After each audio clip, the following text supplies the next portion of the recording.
ट्रिन ट्रिन ट्रिन ट्रिन। मेरे फोन की घंटी बजी। दोस्त का कॉल था। आज कॉलेज की छुट्टी थी, इसलिए उसने घूमने चलने को कहा। मैंने भी सोचा मूड ठीक हो जाएगा, इसलिए हाँ कर दी। पूरा दिन हम शहर में जगह जगह घूमते रहे। मूड काफी हद तक ठीक हो चुका था। बीती रात के बारे में मैं लगभग भूल ही चुका था। शाम हो चुकी थी। मैं घर लौट आया था। अंधेरा घिरने लगा था और मेरे अंदर भी कुछ कुछ डर सा बैठने लगा था। अब वो शांत सा कमरा मुझे काटने को दौड़ रहा था।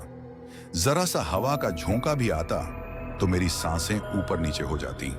पीछे मौजूद घने पेड़ों के नीचे बैठे झींगुरों की आवाजें मेरे जहन में रह रह के दहशत पैदा कर रही थीं। अब मैं पढ़ भी नहीं पा रहा था। अपने आप को समझाकर मैंने शांत किया। कुछ दूरी पर 2-4 घर थे, जिनमें रहने वाले लोग या तो सुबह बाहर जाते हुए दिखते थे या शाम को वापस आते हुए। शाम के 7 बजे का वक्त था। अंधेरा पैर पसार चुका था और इसी के साथ साथ एक दहशत मेरे अंदर भी पसर चुकी थी। बीती रात की घटनाएं बार बार याद आ रही थीं। मैं चाहकर भी उन्हें अपने जहन से झटक नहीं पा रहा था। बहुत बेबस सा महसूस कर रहा था खुद को, मगर फिर भी बाहर खड़ा ठंडी हवा के थपेड़े खा रहा था। मेरी नजर बरबस ही ऊपर की ओर चली गई और धक मेरा दिल बैठ गया। लाइट जल रही थी।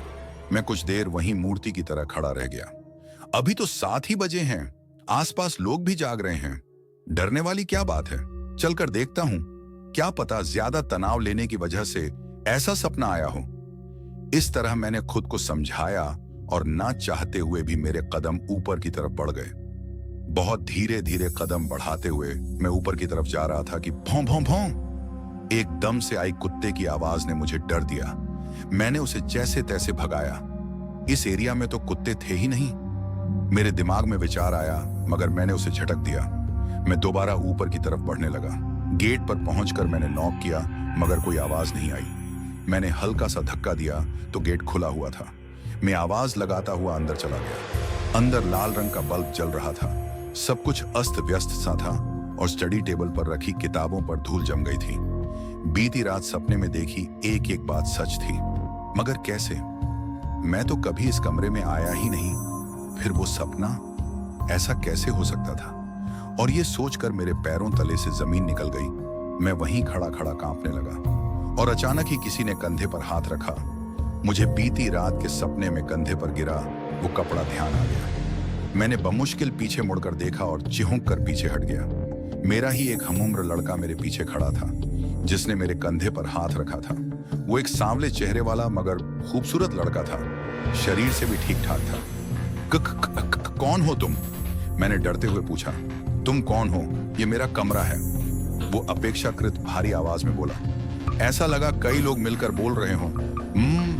मैं राज हूं, नीचे रहता हूं, मैं हकलाते हुए बोला। इतने में ही लाइट चली गई और कमरे में जलता एकमात्र लाल बल्ब भी बुझ गया। मैंने नजर उठाकर उसकी तरफ देखा तो मेरी चीख निकल गई। उसकी दोनों आंखों के कोटर खाली थे और खून की धार बह रही थी। गले पर लंबे चाकू के निशान से खून बह रहा था। मेरे होश फाख्ता हो चुके थे। मैं अब वहां रुकने की हालत में नहीं था। मैं चिल्लाते हुए गेट की तरफ भागा, मगर मेरी आवाज ही नहीं निकल पा रही थी। अपनी मौत अब मुझे सामने नजर आ रही थी। मैं बस यही सोच रहा था कि ये भी एक सपना ही हो, मगर अफसोस ये हकीकत थी। मैं गेट तक बिना किसी रुकावट के पहुंच गया। वापस मुड़ने की मेरी हिम्मत भी नहीं हुई। गिरते पड़ते मैं अपने कमरे तक आया। मैं बेतहाशा चिल्लाना चाहता था, मगर ऐसा लग रहा था किसी ने मेरा गला पकड़ लिया हो। जैसे तैसे मैंने अपने दोस्त को फोन मिलाया। उसके फोन उठाते ही मैंने यहाँ के हालात बताने शुरू किए, मगर उसने ये कहकर फोन काट दिया कि मेरा वहम होगा, क्योंकि आज हम ऐसी ही हॉरर मूवीज पर चर्चा कर रहे थे। एकदम से मेरे कमरे की लाइट चली गई और एक सर्द आवाज मेरे कानों में पिघले शीशे की तरह उतरती चली गई। राज, मैंने पीछे मुड़कर देखा और कहानी जारी रहेगी अगले भाग में। इसीलिए सब्सक्राइब करें और लाइक भी।